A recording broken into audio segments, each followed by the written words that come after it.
पति बनेंगे। इतना सुनने के बाद में सीता जी अपनी सहेलियों के साथ में अपने घर पर चली गई। इधर में जाकर के बताया राजा जनक के लिए कि विश्वामित्र आपके इस जनकपुरी में आ चुके हैं। तो राजा जनक ने विश्वामित्र को बुलाया और राम को बुलाया, लक्ष्मण को बुलाया। और जैसे ही राम की सूरत को देखा है जनक ने, तो पूछने लगे विश्वामित्र से कि गुरुदेव हमें एक बात बताओ, जो आपके साथ में ये छोटे छोटे बच्चे हैं, ये कौन है, कहाँ के रहने वाले हैं?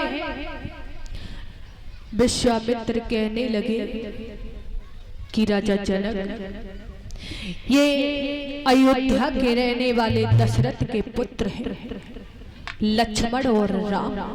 ये हमसे शिक्षा ग्रहण करने के लिए आए हैं, हमारे आश्रम पर रहते हैं आजमगढ़ में, हम इन्हें शिक्षा ग्रहण कराते हैं।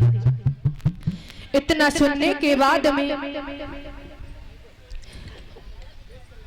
दशरथ का नाम जैसे ही सुना तो राजा जनक जो है विश्वामित्र को और राम को, लक्ष्मण को अपने साथ में महलों में ले गए। इधर में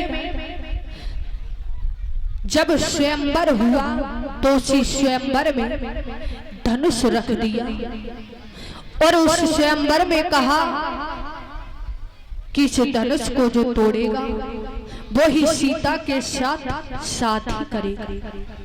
इधर में सभी राजा महाराजा बैठे हुए हैं।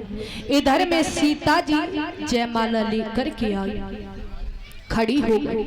जैसे ही सीता जी के रूप को देखा तो सभी सोचने लगे कि सीता की शादी हमारे साथ हो। इधर में सभी राजा जो है उस धनुष को तोड़ने के लिए खड़े हुए। जब खड़े हुए हैं तो लेकिन उस धनुष को उठाना तो बहुत दूर की बात रही, उस धनुष को उठा भी हिला भी नहीं सके।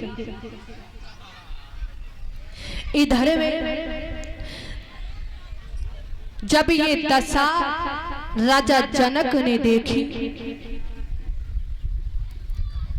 तो राजा जनक जो है एकदम से खड़े हो गए और सोचने लगे कि जितने राजा बैठे हुए हैं इनमें से कोई इतना बलवान नहीं जो इस धनुष को तोड़ सके। राजा जनक आंखों में आंसू लेकर के कहने लगे, अगर मुझे ऐसा पता होता तो शायद मैं इसे स्वयंवर को नहीं रखता। तो आंखों में आंसू लेकर के कहने लगे हैं राजा जनक, और क्या बोले हैं,